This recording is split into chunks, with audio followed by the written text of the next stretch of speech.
Hey, what's up y'all? I just wanted to share a little trick tip on backside and frontside 360s. Maybe we'll get into some no comply 360s. Tricks that kind of are a little bit more advanced, I guess, because you got to put your hand in weird ways. Tricks that normally people don't assume are, I guess, possible, or like they don't see them done a lot, whatever. I'm just gonna show you how to do them. Let's start with a back 360 because you see this one more people do, like full cab flips and stuff. You're going to want to put your hand, you know, this way and then turn it that way. At first it might be weird popping tricks like this, but I mean, you get used to it. Like, it just takes practice, I guess. You start this way and then you want to pop to this, so ending up with your fingers like this.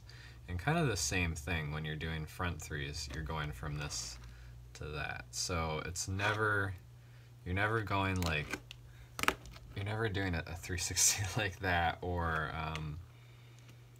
I don't know what the backside would be like. You're never starting from like a normal fingerboard position or whatever. You're just kind of starting contorted, like you kind of have to, in my experience. There might be other ways that I'm just not thinking of right now.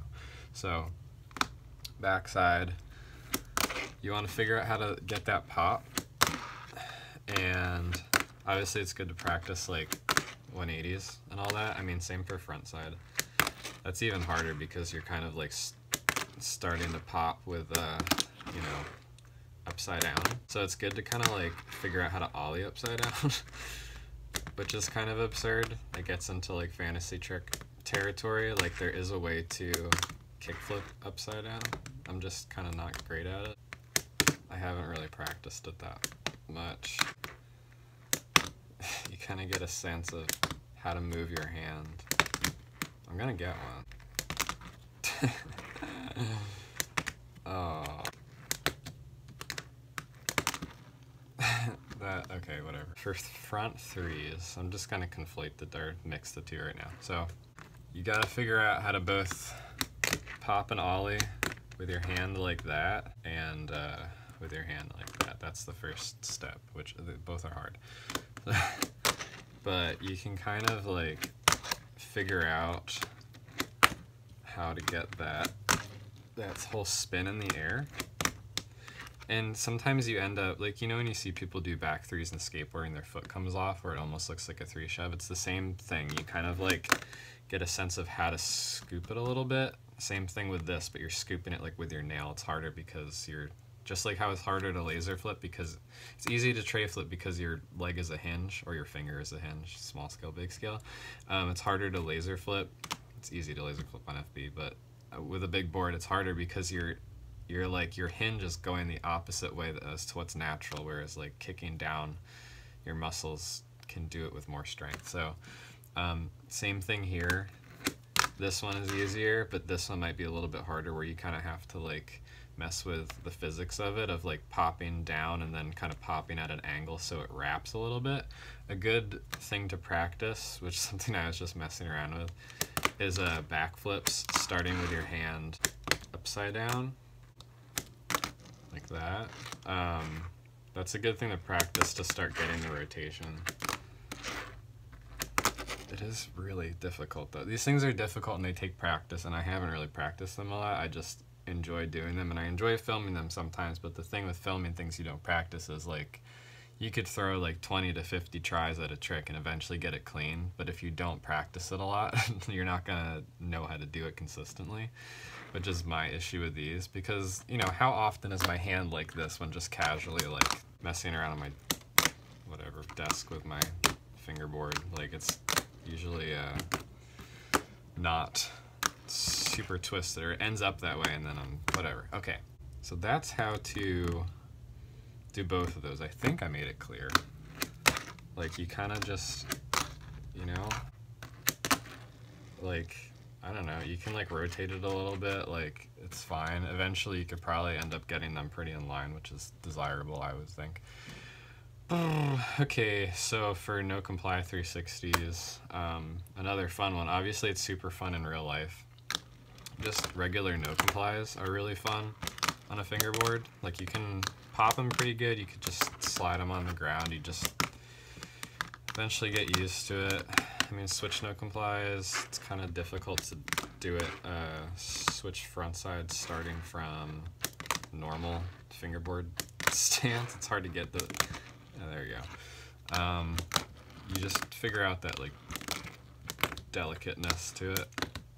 I'm not great at these. You know who's really good at them? My buddy Phalanges FB, shout out Phalanges FB. Okay, so anyway, you can do these backside and front side like you can on a skateboard, obviously. So start off the same way. It's really hard to, as a front three, it's really hard to like place your foot in like the realistic spot, which would be over here. So I recommend doing it more over here. I feel like this trick is actually easier fakie, like, which is ironic because in skateboarding that is very difficult. It's so hard because it has to like thread through your legs to actually be a popped front three. Fakie no comply 360, it's really difficult. But yeah, you can, I feel like it's easier fakie in my experience. Yeah, normally, I'm sure somebody could do this more stylishly than me. Just kind of like wrap it like that. That was bad. Like you kind of have to paw the ground a little bit. It's not like a plant and pop type scenario like sometimes normal no complies feel like. It's more of like this kind of like paw. Same thing with backside, because backside's more like a tap, because doing no complies in the step over fashion is you know, it's hard. Again, your finger is popping this way, which is not very natural feeling. So it's kind of easier if you use your whole hand in conjunction with slightly doing that to get a pop going. So a backside no comply, oof, would kind of look like that. That was awful. Better. Do I really? I don't know if I gotta do it better, but I will. Okay, that's still bad. I don't even know if I touched it. You gotta touch it on no complies. You gotta make, especially when you're filming. I mean, this is a matter of choice, but I would recommend that you make sure that your fingers tap in the ground. Pretty sure I always try to do that. Maybe somebody can find a clip where I whiffed it, but definitely try not to do that. Frick. It's bad. It's also bad. Whatever. Okay. So backside. You're gonna start this way and it's gonna be really hard. You're probably gonna wanna give your hands some time to like pop out of the way. Oh my gosh. I don't know. I mean, just gotta like move your hand out of the, I don't even know if I hit the ground on that. I don't know if I hit the ground. Yeah, after a while of doing tricks like this, your upper arm starts to get tired and your shoulder too, which for me, it's pretty difficult because this is like my bad shoulder. I've fallen on it a bunch of times and like likely have sprained it, I would say, but I never like got it checked out. Yeah, there's been injuries where I like really injured it and had to like sleep on it differently for months, because so doing this, like, maybe it strengthens my arm, honestly, because I feel like I've gotten like more shoulder strength, but I feel it. You feel it. You might feel it after a while practicing this. So, you know, go easy on it. Don't hurt yourself. I mean, it's fingerboarding. Like, sometimes you think there's never a way to actually hurt yourself, but that, you know, look out if you got shoulder issues. Maybe just go easy on it. I think that was a good one. So, did I ever do a frontside one? I think I did. You want to strive to be getting over here. You don't want to, you know, so. Oh god. I mean, this is also a concept where you could practice doing, like, so the trick that I call that when you pop with the opposite foot on a no comply. I mean, this is a switch no comply. Switch, oof. Switch no comply, and then this trick where you go opposite finger or foot, whatever you're doing, is I call it a snowdo, or I've heard actually like a person I grew up with called it a snowdo, and I don't know. So that's what I've heard that trick called. So you could practice doing a snowdo impossible and kind of get the motion for the no comply frontside, but I really recommend this one. Okay, so there's a fun trick with this trick where you fakey frontside 3. Sometimes you can like kickstand it out onto your finger. It's very fun to actually get one of those. Like, it's very rewarding. I can't do it. Kind of. Did I do a fakey back 3? So that would be oh, that's extra hard. And this stuff starts to not really look that realistic, I gotta be honest. Like, I mean, you could get it super smooth and super, you know, I'm sure somebody can do this better than me. I'm just explaining the concept to you. I enjoy the idea of doing like the Ray Barbie backside. If you've never seen, was it Future Primitive, where he's just going down the street doing backside no complies but stepping on the inside. That's a fun one. Also, I call these oversteps, where you overstep and then go frontside. I kind of recommend it though. It's really fun to do them 3 because like people see that and they're like, that makes no sense. You could probably do that on a fingerboard, right? Like, kind of easily. I would, right? Step over frontside. All you gotta do is get that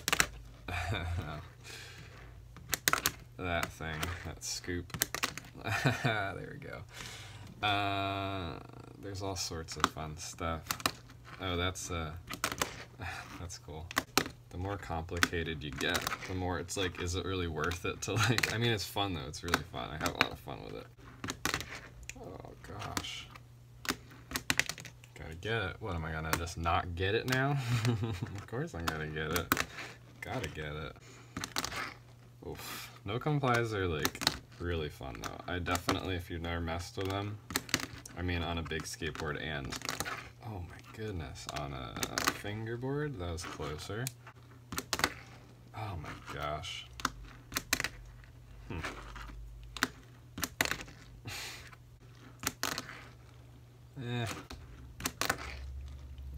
Whatever. I gotta stop and do other things with my day. Okay. Well, I think I covered everything of how to, I mean, back 3 is the funnest one, kind of most attainable one, because you can not do that.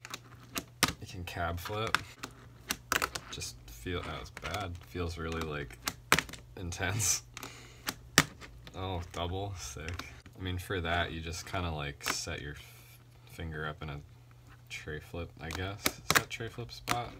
Can't even tray flip anymore. And then just scoop it around, I don't know. You can figure it out. Oh. That was okay. Oh no.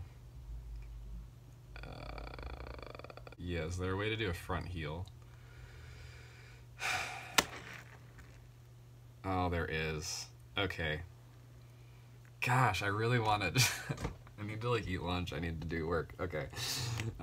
Work from home fun. There's a way to tray flip with this. Actually, it's not a tray flip. That would be a laser flip, because if your feet are that way, you're doing that. But in my head, it feels like... Nope. It feels like a tray flip. So... That was kind of sick. Like, 0 flip body barrel. That was like pressure though. You're supposed to flick it with your, like that. Like you want to feel it actually flick. I think I'm just pressure flipping it. Whatever, doesn't matter. Okay, so technically, if you started out 3 and then you did that, you could do a front 3 heel flip. You know, when you pop here and land over here, but you're going that way. Classic. Oh my god, okay. Yeah, I don't know if it's great to be landing things like actually pretzel when you mean to be standing up on it like that. I mean, that's how you want to land. You want to land pretty, have it make sense, I would say. I would suggest. No, I can't land it like that. It's not, it's not right.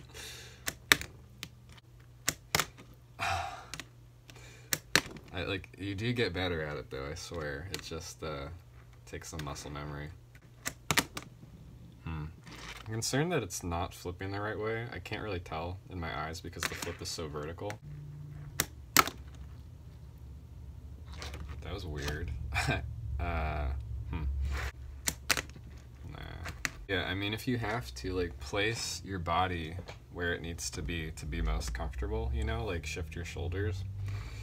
So everything is relative to where your core is seated. I guess some people do it standing, but, you know, use that to your advantage. Like, don't be like, okay, I'm gonna pop like in this crazy awkward position, like, you know, because that is how you could actually hurt yourself fingerboarding. As kind of ridiculous as that sounds, you know, listen to your body. Again, it's finger, like, okay. Oh my gosh, okay, that actually flicked. That's good. Yeah, if you put more of your finger up into it, it'll actually get the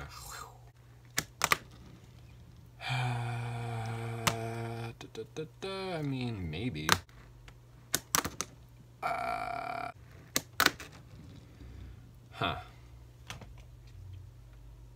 Want to do it better.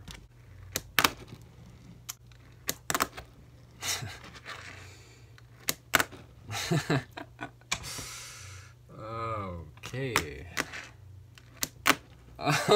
No. Alright, I don't think I can do it better than that. I give this stuff a spin, I guess. It's fun.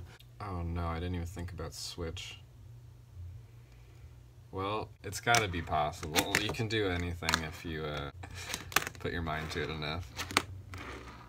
I mean, the concept would be that. Switch back 3, that's what that would be. Switch front 3 would be popping this way. I mean, obviously, if I could do that, then it's yeah, okay. I've never tried this before. I mean, this is kind of impossible.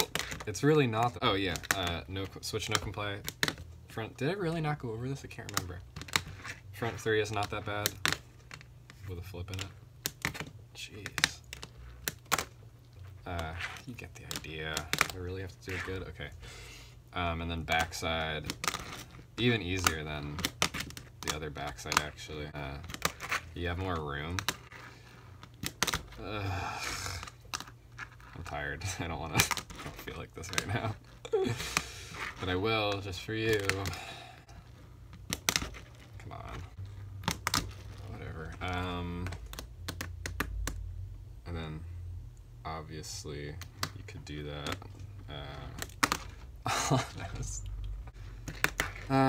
Anything you could freaking do. Okay, I still haven't gotten backside 3s. So, switch backside 3s. So, maybe not anything you can do with a skateboard you could do with a fingerboard. I'm gonna get, like, if you put your mind to it, you literally can do it. Come on. It might just not, it might just not look that good. Oh my god, that's embarrassing. If you can pop it, you can do anything off of it. That's ridiculous, a pressure flip. Switch pressure flip. Is that switch? Yeah, I don't know. Okay, there we go. I think, yeah, you can all, this is, I mean, it's absurd, right? But, oh, what about like a switch flip? Oh no, this is why I just have to stop sometimes, because it's endless. Okay, I figured it out. You have to pop it and then shove it forward and then do your spin. Oh my god, okay. I think the key is actually to learn switch front 3 shoves with your hand upside down.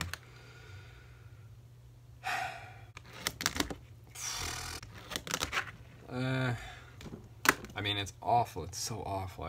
I know I can do it better. I'm just not used to popping upside down off my index finger, which makes so much sense. Like who, why, so many questions. It might be that you put all your fingers down near the bottom and then pop, shove it, get it to go that way. Okay. Nope. Nope. It's gotta pop, you know. My nail polish is coming off doing this. That's a downside to these types of tricks. Upside down tricks, you gotta make sure you got that top coat. Oh, right in the freaking heart. Yeah. Okay.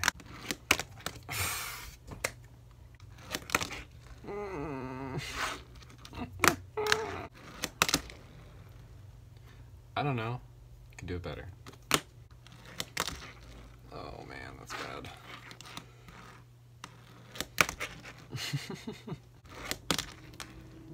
Nice. Alright, I would rather that the landing like start here and end here, and I feel like it was a little bit close together, but I don't have enough time to try that again. So, thanks for watching. Hope you learned something. If you have anything to add or to correct me on, leave it down in the comments below. And I don't know, happy fingerboarding. Thanks for watching.